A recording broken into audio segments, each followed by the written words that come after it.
Hello, it's the Junkie, and got a little bit different backdrop. I'm at my mom's house. She's got some beautiful paintings of robins in the background, and you know I love animals, and robins are the 40th city of divine will.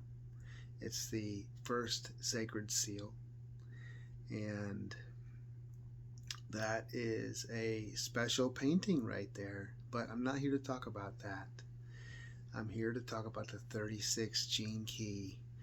And I almost let it get by me. It's about to move into the next gene key. Um, and I want to talk about the 36 because it's my SQ. It's the very center of the hologenetic profile. It's basically where you come from, except for from 0 to 7. That's the time of this programming of this particular sphere. It's called the spiritual quotient. It's because of how you were in relationships uh, and in love, how it was represented in your life at that time. Most of us aren't taught to love ourselves at that early age.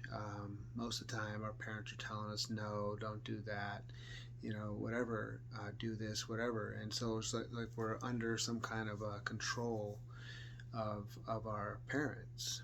And depending on where your parents were at in their lives and in the patterns, if they were coming, in that, if they were in that area of your life and their patterns hadn't been resolved from their childhood, then you might have some of the ancestral patterns also. Anyway, we're here to talk about, this 36 being turbulence at the shadow, humanity at the gift, and compassion at the city. Now, the way that I like to interpret this is, turbulence to me is um, when you're a child and you are made to feel, which you're the one that's feeling this inside, but if someone is not treating you as equal with equality, which is the 37th gift, but we're talking about the 36, so if they're not treating you with equality, then you might be experiencing some turbulence because at that age, you're just going on outside programming, to um, show you how you should be in this world. And so this is what happens when you're made to be quiet, such as me not being able to ask questions or just being told what to do and not ask any questions about it because I said to do it. Now, to me, that's where the turbulence totally comes from. Me having a low level of self worth and always asking what others would have me do rather than me uh, using my own intuition and inner authority. So, my thing is that it took me 50 years to figure this out. To disregard the good or bad opinions of others and to show up for yourself. And when I show up for myself, I show up for others. I show up for humanity with a heart of compassion.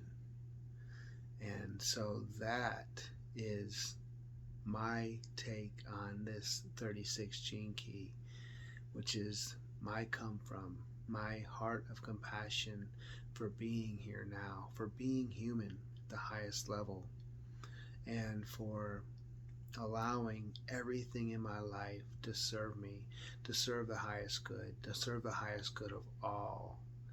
And that's it.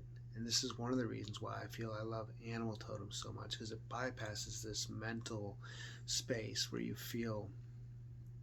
can feel into this childhood patterning of not being good enough or whatever, and it's just a mental loop that you keep playing in your head.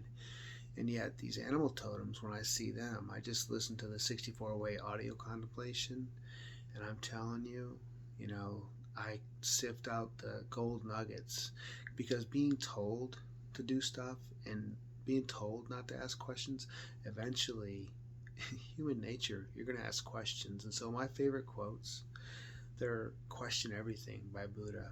And Out of Chaos, A Star is Born by Lao Tzu. So, yeah, turbulence, humanity, compassion. So, and that is the salamander is the shadow. The squirrel, which I've seen one every day, almost since the beginning of this month when we started contemplating the SQ, because mine's 36, and every day this week of the 36 transit. And then the nuthatch is the city of compassion. So that's how the 36 runs through my life. I show up for myself. I show up for all with a heart of compassion. Namaste. I love you. And happy St. Patrick's Day. I got my green on.